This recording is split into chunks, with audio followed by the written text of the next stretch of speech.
नमस्कार प्रिय दर्शकों, एक बार फिर आपका स्वागत है। दर्शकों, आज फिर एक नई कहानी, एक नया वीडियो लेकर के हम हाजिर हुए हैं। रिया दर्शकों, आज की जो कहानी है, आज का जो प्रसंग है, ये बड़ा ही मोटिवेशनल है, बड़ा ही ज्ञानवर्धक है।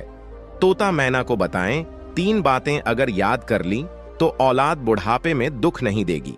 प्रिय दर्शकों, कहानी शुरू करने से पहले अगर आप हमारे चैनल पर पहली बार आए हैं तो चैनल को सब्सक्राइब करें, बेल आइकन ऑन करें, अच्छे कमेंट किया करें ताकि हर आने वाली वीडियो का नोटिफिकेशन सबसे पहले आपको मिले और प्रिय दर्शकों आप उसका फायदा उठा सकें। शुरू करते हैं। प्रिय दर्शकों, आज की यह प्यारी सी कहानी, यह प्यारा सा वीडियो। प्रिय दर्शकों, बहुत समय पहले की बात है। किसी जंगल में एक तोता और मैना का जोड़ा रहता था। वह दोनों पति पत्नी एक दूसरे से बड़ा प्रेम करते थे। दोनों एक दूसरे का बड़ा आदर सम्मान कराते थे। प्रिय दर्शकों, तोता और मैना का जीवन बड़ा ही सुख में था। दोनों के जीवन में किसी प्रकार का कोई कष्ट नहीं था। दर्शकों, कुछ समय ऐसे ही निकलता है और एक दिन मैना गर्भवती हो जाती है। प्रिय दर्शकों, मैना के गर्भवती होने से वह दोनों पति पत्नी अपने संतान के आने की खुशी में बड़े ही प्रसन्न थे। तोता मैना का बड़ा ख्याल रखता, दाना पानी लाकर घोंसले में देता और मैना भी अपने बच्चों के आने की खुशी में बड़ी प्रसन्न थी। दर्शकों, एक दिन मैना तोता से कहती है कि पिया जी, हमारा जब पुत्र आएगा तो हमारे पास जो कुछ भी है, जो कुछ भी हमारा घोंसला और दाना पानी है, हम वो सब उसको दे देंगे। हमारा और है ही कौन जो है, वह हमारे बच्चे का ही है। हम अपना यह घोंसला भी अपने बच्चों के लिए दे देंगे। प्रिय दर्शकों, मैना की ऐसी बात सुनकर तोता कहता है कि प्रिय, हम ऐसा नहीं कर सकते। किसी भी माँ बाप को अपनी औलाद के लिए समय से पहले कुछ नहीं देना चाहिए। दर्शकों, तोता की ऐसी बातें सुनकर मैना कहती है कि जी, आप ऐसा क्यों कह रहे हैं? आखिर बुढ़ापे में हमारा सहारा तो हमारे बच्चे ही बनेंगे। आज नहीं तो कल हमारा जो कुछ भी है वह हमारे बच्चों का ही होगा। तब टूटा कहता है और मैना को समझा जाता है कि प्रिय, मैं तुम्हें एक कहानी के माध्यम से समझाता हूं, तब तुम्हें समझ में आएगा कि औलाद को समय से पहले कुछ नहीं देना चाहिए। लूटा और कहता है कि प्रिय, अंत में मैं तुम्हें 3 कीमती बातें बताऊंगा और जो भी मनुष्य इन बातों को याद रखेगा, कभी उसकी औलाद उसे दुख नहीं देगी, दुख नहीं पहुंचाएगी। प्रिय दर्शकों, तक मैना कहती है कि पीएम जी, आप कहानी शुरू करिए, मैं बड़े ही गौर से और ध्यान लगाकर के कहानी को सुनूंगी। तब तोता अपनी कहानी प्रारंभ करता है और प्रिय दर्शकों, तोता कहता है कि प्रिय, प्राचीन समय की बात है। किसी नगर में एक जुगल नाम के धनवान सेठ रहते थे। परमात्मा की कृपा से उनका घर हर एक सुख से संपन्न था। उनका एक पुत्र था। सेठ की पत्नी का देहांत हो चुका था। अपने पुत्र के ही सहारे सेठ जुगल अपने जीवन को गुजार रहे थे। शेखर नाम का जो उनका बेटा था, सेठ अपने बेटे से बहुत प्रेम करते थे। उसी नगर में सेठ जुगल का एक कारखाना था। कारखाने से ही उनका पालन पोषण होता था। वहीं कारखाना ही उनके धन कमाने का साधन था। सेठ के कारखाने पर एक नौकर भी रहता था। नौकर उनके कारखाने पर रहकर उनका हाथ बटाता था। प्रिय दर्शकों, तोता आगे अपनी पत्नी नैना से कहता है कि प्रिय, एक दिन की बात है, सेठ अपने कारखाने पर बैठा हुआ था। कुछ लोग भी सेठ के कारखाने पर बैठे हुए थे। तभी वहां सेठ का लड़का रूह होता हुआ आता है और रोते रोते वह लड़का अपने पिता से कहता है, पिताजी, मुझे बहुत अधिक चोट लगी है। बेटे की आवाज सुनकर सेठ ने देखा कि उसके बेटे के माथे पर बहुत चोट लगी है और उसका माथा रक्त से पूरी तरह लाल हो चुका है। बेटे के माथे पर गंभीर चोट देखकर सेठ एकदम व्याकुल हो जाते हैं।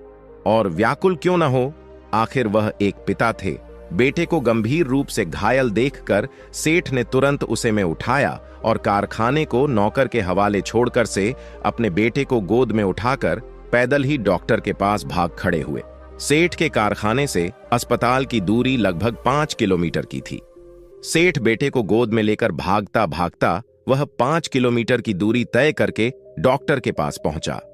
डॉक्टर उस समय अपने कक्ष में आराम कर रहे थे। से छापते हुए डॉक्टर से बोला, डॉक्टर साहब, मेरे बेटे को जल्द ही देख लो। मेरे बेटे के माथे में बहुत गंभीर चोट लगी है। प्रिय दर्शकों, तोता यह कहानी अपनी पत्नी नैना को सुना रहा है और मैना बड़े गौर से और ध्यान लगाकर सुन रहे हैं। तोता आगे कहता है कि प्रिय। वह डॉक्टर सेठ का बड़ा ही परिचित था। सेठ के कारखाने पर अक्सर डॉक्टर आते जाते रहते थे। डॉक्टर ने जब सेठ को अत्यंत व्याकुल देखा तो डॉक्टर एकदम से खड़ा हो गया और सेठ से बोला, अरे सेठ जी, क्या बात है? आप इतने घबराए हुए क्यों हैं? आपका पूरा बदन पसीने से भीगा हुआ है। क्या कोई अनहोनी हो गई? सेठ अपनी लड़खड़ाती हुई जुबान से सारी बात डॉक्टर को बताता है कि उसके बेटे को बहुत गंभीर चोट लगी है। कृपया जल्दी चलकर आप उसे देख लो, उसका काफी रक्त बह चुका है। डॉक्टर यह सुनकर तुरंत सेठ के साथ चल देता है और सेठ के घायल बेटे के पास पहुंचता है।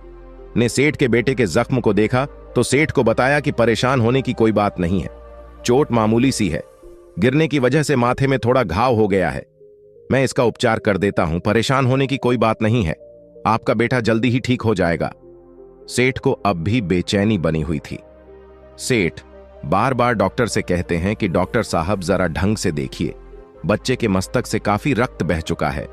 डॉक्टर बोला, सेठ जी, आप बिना बात के परेशान होते हैं, मैं मरहम पट्टी किए दे रहा हूं, आपका बेटा जल्दी ठीक हो जाएगा, पड़े इंसान होने की कोई बात नहीं है। सेठ बोला, डॉक्टर साहब, आप पैसों की चिंता बिल्कुल मत कीजिए, चाहे कितनी ही महंगी दवाई आए मैं उन्हें ले लूंगा, चाहे मेरी सारी संपत्ति बेचकर बेटे के इलाज में लग जाएं, लेकिन मेरा बच्चा ठीक हो जाना चाहिए। आप जरा महंगी महंगी दवाइयां लिखिए ताकि मेरा बेटा जल्दी से जल्दी ठीक हो सके। डॉक्टर ने फिर कहा, सेठ जी, आप परेशान मत होइए, आपका बच्चा जल्दी से जल्दी ठीक हो जाएगा और फिर से पहले की तरह खेलने कूदने लगेगा। डॉक्टर ने सेठ के बच्चे का उपचार शुरू कर दिया। उसके घाव को साफ करके उस पर मरहम पट्टी कर दी और कुछ दवाइयां लिखकर दे दी। उसके बाद सेठ से कहा, सेठ जी, अब आप अपने बच्चे को घर ले जा सकते हैं। सेठ बार बार भगवान से प्रार्थना करता हुआ अपने बच्चे को लेकर घर आ गया। इधर जब शाम को कारखाना बंद करके सेठ का नौकर सेठ के घर पहुंचा तो उसने देखा कि सेठ का बेटा सो रहा है और सेठ अपने बेटे के पास बैठकर अपने हाथ से पंखा लेकर उसके ऊपर हवा कर रहे थे। एक पिता का बेटे के प्रति इतना प्रेम देखकर नौकर की आंखें झलक आईं। सोचने लगा है, परमात्मा, ऐसा पिता हर किसी को प्राप्त हो। इधर जब नौकर सेठ के पास पहुंचा तो नौकर ने देखा कि सेठ जिस कुर्ते को पहले था उस पर खून के दाग लगे हुए थे। नौकर ने सेठ से कहा, मालिक, आपके गुर्दे पर खून के दाग लगे हैं, आप एक काम करिए, इस कुर्ते को उतार कर मुझे दे दीजिए, मैं इसे धोकर साफ कर दूंगा। यदि इन दागों को साफ न किया गया तो डाक कपड़े को कभी नहीं छोड़ेंगे और आपका इतना महंगा कुर्ता इन रक्त के दागों की वजह से खराब हो जाएगा। अपने नौकर की यह बात सुनकर सेठ बोला, भाई, मेरा कुर्ता मेरे बेटे से अधिक कीमती नहीं है, तू मेरे कुत्ते की चिंता मत कर और जल्दी से बाजार जा और मेरे बच्चे के लिए काजू बादाम और मेवा मिष्ठान लेकर आप मुझे अपने बेटे को काजू बादाम पीसकर खिलाने हैं। मेरा बेटा जल्दी से जल्दी स्वस्थ हो सके, इसके शरीर से बहुत सारा रक्त बह चुका है, मुझे इसको हर रोज पौष्टिक चीजें खिलानी है ताकि उसके रक्त की पूर्ति हो सके। दर्शकों, तोता आगे अपनी पत्नी मैना से कहता है कि प्रिया सेठ की बात सुनकर वो नौकर बाजार चला जाता है और बाजार से फलों का रस और मेवा मिष्ठान लेकर आता है। सेठ जी अपने पुत्र की मां की तरह सेवा कर रहे थे, उसे फलों का रस पिलाते हैं, दूध में डालकर काजू बादाम खिलाते हैं। धीरे धीरे सेठ के बेटे के जख्म ठीक होने लगे। सेठ पूरे दिन अपने बेटे के पास रहते थे, उसे एक पल के लिए भी कभी अकेला नहीं छोड़ा था। जब उनके पुत्र का जख्म पूरी तरह से भर गया तब सेठ को संतुष्टि मिली। उसके बाद सेठ ने अपने कारखाने पर जाना शुरू कर दिया। जब तक वह ठीक नहीं हो गया तब तक से एक भी दिन कारखाने पर नहीं गए थे। उन्हें सदैव अपने पुत्र की चिंता लगी रहती थी। प्रिय दर्शकों, धीरे धीरे वक्त बीता। वक्त के साथ सेठ का पुत्र भी बड़ा हो गया। जब वो शादी के योग्य हो गया तो सेठ ने बड़ी धूमधाम से एक पढ़ी लिखी लड़की के साथ उसका विवाह कर दिया। सेठ की बहू घर में आ जाती है। अब तो सेठ की जिंदगी अपनी बहू बेटे के साथ बड़े आनंद से घटने लगती है। शुरू शुरू में तो बेटे की बहू ने अपने पति और ससुर की बड़े अच्छे ढंग से सेवा करी, उनका ठीक से ख्याल रखा, लेकिन जैसे जैसे वक्त बीता सेठ की पुत्र वधू के व्यवहार में भी बदलाव आने लगा। सेठ के साथ वो दिन पर दिन बुरा व्यवहार करने लगी और सेठ भी बहुओं के व्यवहार को समझ रहे थे, पर वह इस बात की चर्चा कभी किसी से नहीं करते थे और न ही अपनी बहू के प्रति उनके मन में कभी नाराजगी आई से सोचते थे। कोई बात नहीं, अभी न समझ है, जब जिम्मेदारी आ जाएगी तो सब समझ में आ जाएगा। सेठ को लगता था कि उसके बहुत बेटा ही तो है जो बुढ़ापे में उसका सहारा बनेंगे। अभी तो मैं भी ठीक ठाक ही हूं, बिना सहारे के रह सकता हूं, तो मुझे क्या पड़ी है जो बहू और बेटा पर बोझ बन। यही सोचकर से हर दम खुश रहता था। वह कभी अपनी बहू और अपने बेटा से किसी बात का गिला शिकवा नहीं करता था। प्रिय दर्शकों, तोता आगे मैना से कहता है कि प्रिय, समय के साथ साथ सेठ बूढ़ा हो गया, और यह तो आप जानते ही हैं कि चाहे कोई कितना ही सामर्थ्यवान रहा हो, बुढ़ापे में उसे किसी न किसी के सहारे की जरूरत पड़ती है। हर व्यक्ति एक दिन इस अवस्था को स्वीकार करता है। प्रिय दर्शकों, इधर समय के साथ सेठ पर बुढ़ापा आता गया और सेठ का कारखाना दिन पर दिन बढ़ता चला गया। अब तो उसका कारखाना एक आधी फैक्ट्री में बदल गया। पूरे शहर में सेठ की फैक्ट्री प्रसिद्ध हो गई। आए दिन उनकी फैक्ट्री पर लोगों की भीड़ लगी रहती थी। अब तो उस फैक्ट्री को सेठ का बेटा संभालने लगा था। प्रिय दर्शकों, एक दिन की बात है। सेठ और उसका बेटा साथ साथ बैठकर भोजन कर रहे थे, तो सेठ ने अपने बेटे से कहा, बेटा, अब तो आप सब लायक हो, फैक्ट्री भी अच्छी तरह से संभालते हो। मैं अब बूढ़ा हो चुका हूं, मुझसे अब कोई काम नहीं होगा। इसीलिए मैंने सोचा है कि क्यों ना अब सारी संपत्ति तुम्हारे नाम कद्दू और घर की तिजोरी की चाबी बहू को सौंप दो। प्रिय दर्शकों, तोता आगे मैना से कहता है कि प्रिया सेठ का यह प्रस्ताव सेठ के बहू और बेटे को बहुत अच्छा लगा। वे मन ही मन बहुत प्रसन्न होने लगे। प्रिय दर्शकों को, अगले दिन सेठ ने अपनी सारी संपत्ति अपने बेटे के नाम करवा दी और तिजोरी की चाबी बहुओं को सौंप दी और कहा, बहू, अब तुम पूरी तरह से घर की मालकिन बन गई हो और अच्छे से घर को चलाओ। और मुझे क्या चाहिए, बस समय से मुझे भोजन पानी देते रहना और मेरी देखभाल करते रहना। पिता की सारी संपत्ति बेटों की ही होती है। प्रिय दर्शकों, सेठ की बहू और बेटी ने से कहा, पिताजी आप चिंता मत करिए, हमारे होते हुए तुम्हें क्या कष्ट हो सकता है, हम दोनों तुम्हारी अच्छे से देखभाल करेंगे। प्रिय दर्शकों, इधर सेठ की बहू मन ही मन बड़ी प्रसन्न होती है कि चलो अच्छा हुआ, अब अपनी मनमर्जी से खर्च कर लूंगी, जैसे चाहो वैसे कपड़े पहन सकूंगी, जो इच्छा होगी वहां खा सकूंगी, जो मन मर्जी होगी वह खरीद सकूंगी। सेठ अपनी सारी जायदाद बेटे के नाम करने के बाद अगले दिन अपने नौकर के साथ अपनी फैक्ट्री पर जा रहा था। तब रास्ते में सेठ के नौकर ने सेठ से कहा, सेठ जी, क्या आप कहीं थी करने जा रहे हो? सेठ ने कहा, नहीं तो। तब नौकर बोला, फिर आपने अभी से सारी जायदाद अपने बेटे के नाम क्यों करा दी? सेठ बोला, अरे भाई, इसमें क्या दिक्कत है, आज नहीं तो कल, वो तो वैसे भी मेरे बहू और बेटों को ही मिलनी थी, अभी से दे दी तो क्या हर्ज है, बस वह दोनों प्रसन्न रहने चाहिए। जब वह प्रसन्न रहेंगे तो मेरी भी अच्छे से देखभाल करेंगे। खैर, तुम इतना दिमाग मत चलाओ, मुझे क्या कहना है, मुझे क्या करना है क्या नहीं, सब पता है। सेठ के जवाब को सुनकर नौकर चुप हो जाता है। प्रिय दर्शकों, कुछ समय और बीता और समय के साथ बुढ़ापा सेठ पर और ज्यादा हावी हो गया। सेठ को अब दिखाई देना बंद हो गया, सुनाई देना भी बंद हो गया, उसके शरीर में भी कमजोरी आ गई।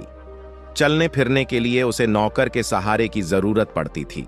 सेठ अभी भी अपने नौकर के सहारे चलकर फैक्ट्री में जाता था और अपने बेटे के काम में हाथ बंटाता रहता था। धीरे धीरे उसके बुढ़ापे के शरीर को रोगों ने घेर लिया। उसने बीमार होकर चारपाई कर ली, बिना सहारे के अब उससे उठा भी नहीं जाता था। एक दिन सेठ के लड़के ने कहा, पिताजी, आप बीमार हैं, इसलिए आप पलंग पर मत सोचिए, आपको चढ़ने उतरने में काफी परेशानी होगी। सेठ बोला, हां बेटे, तुम ठीक कहते हो, मुझसे अब पलंग पर भी चढ़ा उतरा नहीं जाता। प्रिय दर्शकों से के लड़के ने क्या किया, अपने पिता का बिस्तर जमीन पर लगा दिया। अब वह बूढ़ा पिता दिन भर जमीन पर पड़ा रहता था और उसका लड़का फैक्ट्री में चला जाता था। सेठ की बहू पूरे दिन अपने काम में मग्न रहती थी, कभी बाजार घूमना, कभी सहेलियों से गप्पे मारना। वह अपने काम में इतनी मस्त रहती थी कि अपने ससुर को भोजन पानी का भी नहीं पूछती थी। वह बेचारा अपने बिस्तर पर ही पड़ा पड़ा आवाज लगाता रहता था। सेठ का लड़का और बहू अपनी अपनी दुनिया में मग्न थे। बूढ़े पिता की तो उन्हें बिल्कुल ही चिंता नहीं थी। पूरे दिन वो फैक्ट्री में रहता और शाम को जब घर पर आता तो अपनी पत्नी के साथ शहर में ठहरने और खाने पीने के लिए चला जाता। उसकी पत्नी ने घर पर भोजन बनाना कम कर दिया। वह अपने पति के साथ जाकर रेस्टोरेंट में स्वादिष्ट खाना खाती थी और घर पर उसके बूढ़े पिता को 3 दिन पुरानी बासी रोटियां खाने को दे देती थीं। बूढ़ा बाप अपने बेटे के आने का इंतजार करता रहता था और उस बेटे के पास अपने पिता से मिलने का समय नहीं था। जब कोई भी उसके पास उसका हालचाल पूछने नहीं जाता था तो पिता की आंखें भर आती थीं और वह सोचने लगता था कि जिस बेटे को मैंने खिलाया पिलाया, उसे पढ़ाया लिखाया, उसके सुख दुख का पल पल ख्याल रखा, उस बेटे के पास मेरे लिए 2 मिनट का भी समय नहीं है। सेठ के बेटे ने और बहू ने तो उनके पास जाना ही छोड़ दिया था और सेठ का जो नौकर था वो अपने मालिक की बड़ी फिक्र रखता था। वह रोजाना फैक्ट्री में जाने से पहले अपने मालिक के पास जरूर घूमने जाता था और उनका हालचाल पूछकर फैक्ट्री में चला जाता था। कभी सेठ को कुछ चीज खाने की इच्छा होती थी, सुबह शाम को लाकर सेठ को चुपचाप दे जाता था। प्रिय दर्शकों, चुपचाप इसलिए देता था ताकि सेठ की बहू उसे डांट फटकार नहीं। अगर वह देख लेती तो उसकी शिकायत अपने पति से करती कि हमारा नौकर पिताजी का परहेज बिगाड़ता है। प्रिय अशकों तोता आगे अपनी पत्नी मैना से कहता है कि प्रिय, एक दिन नौकर ने सेठ से पूछा, सेठ जी, तुम्हें कोई परेशानी तो नहीं है?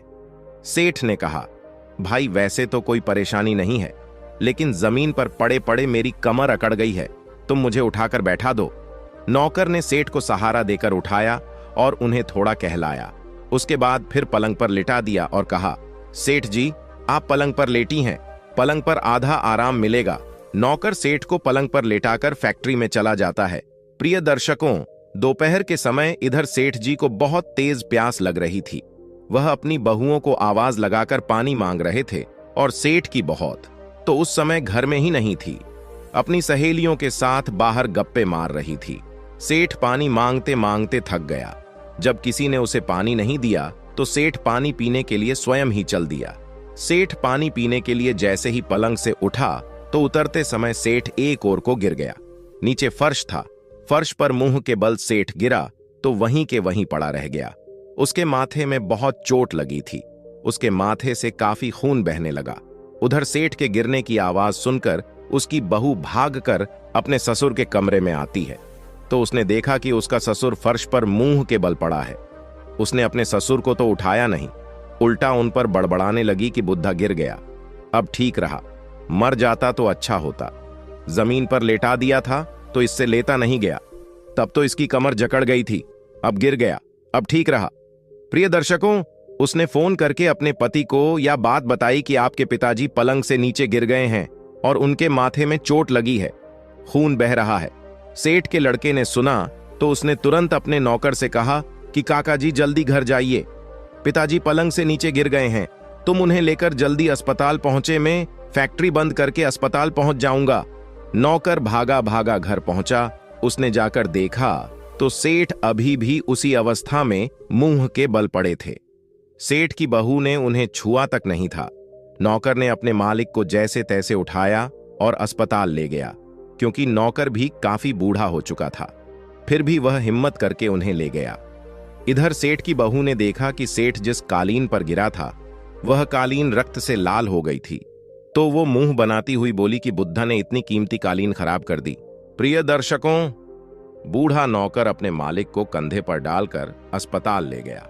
अस्पताल ले जाकर सेठ को दीवार के पास बैठा दिया और सेठ के बेटे को इधर उधर देखने लगा और सेठ का लड़का वहां कहीं भी नजर नहीं आया। तब नौकर ने उसे फोन लगाया और कहा कि आप कहां हो, आपके पिताजी को काफी चोट लगी है, जल्दी अस्पताल पहुंचे। तब सेठ का लड़का उधर से कहता है, काका आप पिताजी को दिखाइए, अभी फैक्ट्री में कुछ मीटिंग चल रही है, इससे निपटाकर और घर पर एक नई पहुंचाकर अभी अस्पताल पहुंचता हूं। प्रिय दर्शकों, नौकर अस्पताल के बाहर बैठकर उसके आने का इंतजार करने लगा। सोचने लगा कि एक दिन वो भी था जब सेठ के बेटे को चोट लगी थी तो हमारे से उसे पैदल ही अस्पताल लेकर भाग आए थे, 1 घंटे की दूरी।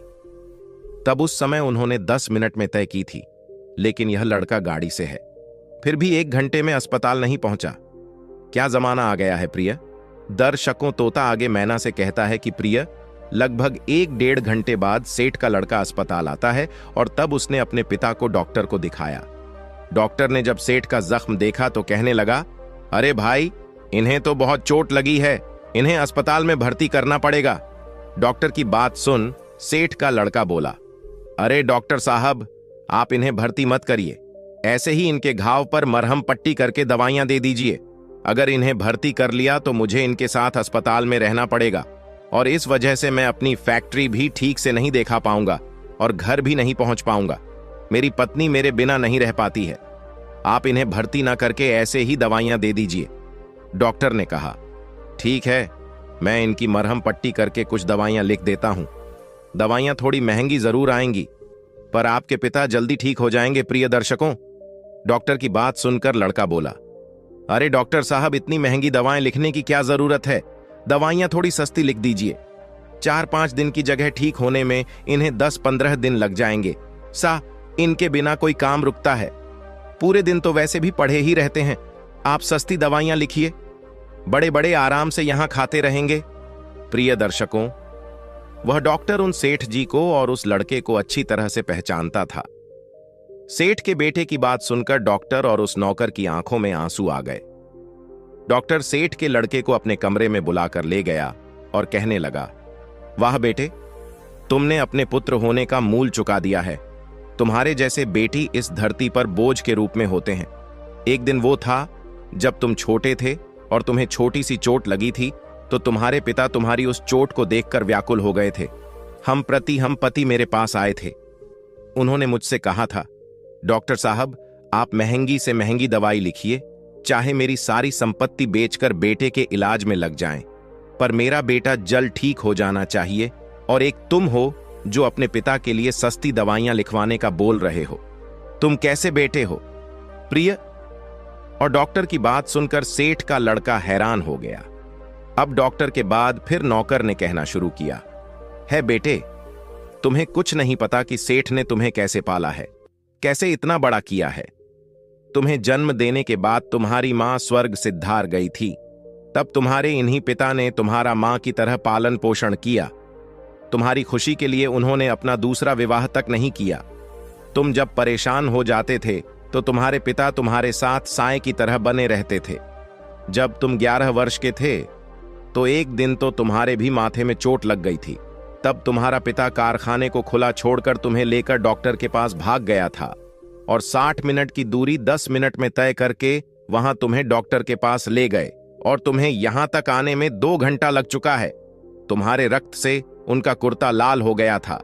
जब मैंने उनसे कुर्ता साफ करने को कहा तो उन्होंने मुझसे कहा था कि यह कुर्ता मेरे बेटे से ज्यादा कीमती नहीं है। यही तुम्हारे पिता जब तक तुम ठीक न हो गए तब तक तुम्हें छोड़कर कारखाने में भी नहीं गए थे। और एक तुम हो जिससे अपने पिता की जरा भी परवाह नहीं है। तुम अपनी जिम्मेदारियों से भाग रहे हो। तुम्हारे अंदर तो मानवता भी नहीं है। धिक्कार है। तुम्हारी जैसी औलाद को भगवान ऐसी औलाद किसी को भी न दें। प्रिय दर्शकों, अपने नौकर और डॉक्टर की बात सुनकर सेठ का लड़का रोने लगा। उसकी आत्मा उसे धिक्कारने लगी और वो तुरंत उनके पैरों में गिरकर क्षमा मांगने लगा। कहने लगा, डॉक्टर साहब, आपने मेरी आंखें खोल दी। मैंने अपने पिता के हाड़ों को भुला दिया था। मैं अपनी स्त्री के प्यार में पड़कर अपने देवता अरमान पिता को भूल गया था, जिन्होंने मुझे खुश रखने के लिए अपने सुखों का त्याग कर दिया। उन्हें पिता को मैंने पराया करके उनके साथ बुरा बर्ताव किया है। मैं अपने की पर बड़ा शर्मिंदा हूं। मुझे क्षमा कर दो। डॉक्टर साहब ने कहा, बेटे, मुझसे क्षमा मांगने से अच्छा है आप अपने पिता से क्षमा मांगो। प्रिय दर्शकों, तोता आगे मैना से कहता है कि प्रिया। उसके बाद वह अपने पिता के पास गया और उनके चरण पकड़कर क्षमा मांगने लगा। डॉक्टर से कहकर उसने अपने पिता को अस्पताल में भर्ती करा दिया और उनके पास रहकर उनकी देखभाल करने लगा। अच्छे से अच्छा अपने पिता का इलाज कराया।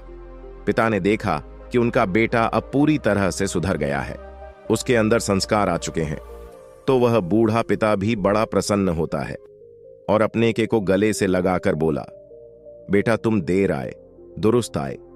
तुमने अपने आप को बुढ़ापे के कष्टों से बचा लिया है, क्योंकि जो बुढ़ापा आज मुझ पर है कल आप पर भी आएगा। जब आपके बहू बेटा आपके साथ इसी तरह का व्यवहार करेंगे तब आपको कितने दुख होगा। इसीलिए बेटा कभी अपने कर्तव्य से, अपने पुत्र धर्म से विमुख नहीं होना चाहिए। मनुष्य को अपने पुत्र से यही उम्मीद रहती है कि बुढ़ापे में वहां उनका सहारा बने, बचपन में पिता पुत्र को पालता है और बुढ़ापे में पुत्र पिता को पालता है। यही हमारा धर्म है। प्रिय दर्शकों, आगे तोता अपनी पत्नी से कहता है कि प्रिय बूढ़ा पिता अपने बेटे को समझाता है। पिता कहता है कि पुत्र, तुम मेरी इन 3 बातों को हमेशा याद रखना, कभी बुढ़ापे में कष्ट नहीं भोगे। पहली बार अपने बच्चों पर सदैव दृष्टि रखना, किसी शरारती, असभ्य, असामाजिक लोगों का साथ नहीं करते हो, क्योंकि दोस्तों के साथ रहने से उनमें भी दुष्टता का भाव आ जाता है। दूसरी बात, अपनी औलाद को हमेशा संस्कारों से सिंच कर रखना। जो संतान संस्कारहीन हो जाती है वह अपने कर्तव्यों से विमुख हो जाती है और वही सरदाना सर अपने बुजुर्गों का सहारा नहीं बनती। तीसरी बार, अपनी संपत्ति, धन, जायदाद अपने जीते जी अपनी औलाद के नाम कभी मत करना। मनुष्य जब खाली हो जाता है तो लोग उसकी इज्जत करना छोड़ देते हैं और दौलत पाकर वह भटक जाते हैं। मैंने भी यही किया था। अपने जीते जी तुम्हें अपना सारा कुछ दे दिया। सब कुछ तुम्हारा हो जाने के बाद तुम्हें लोग तो रहा ही नहीं, इसीलिए तुमने मुझे देखना बंद कर दिया। इसीलिए धन पाकर अक्सर बेटे बिगड़ जाते हैं, वह अपने बुजुर्गों की देखरेख नहीं करते। प्रिय दर्शकों, आज सेठ के लड़के को अपने किए पर बहुत शर्मिंदगी हुई। इस प्रकार वो सेठ का लड़का अपने पिता का इलाज कराकर उन्हें अपने घर ले आया और उनकी ठीक से देखभाल करने लगा। कहने लगा, अब मेरा पहला धर्म है आपकी सेवा करना, आपका ख्याल रखना। प्रिय को इस प्रकार तोता ये कहानी मैना को सुनाता है और मैना को बात समझ में आ जाते दी है। मैना कहती हैं कि पीएम जी धन्यवाद, जो आपने मुझे ये कहानी बताई और मैं अब समझ गई हूं कि किस प्रकार अपने बच्चों को पालना है, अपनी औलाद को किस प्रकार संस्कार देना है। प्रिय दर्शकों, हमारी आज की यह कहानी यहां समाप्त होती है। हम उम्मीद करते हैं कि आपको यह कहानी, ये वीडियो पसंद आया होगा और आप इसे ढेर सारी प्रेरणा लेंगे। मिलते हैं अगली ज्ञान चर्चा के साथ अगले वीडियो में। तब तक के लिए नमस्कार, धन्यवाद।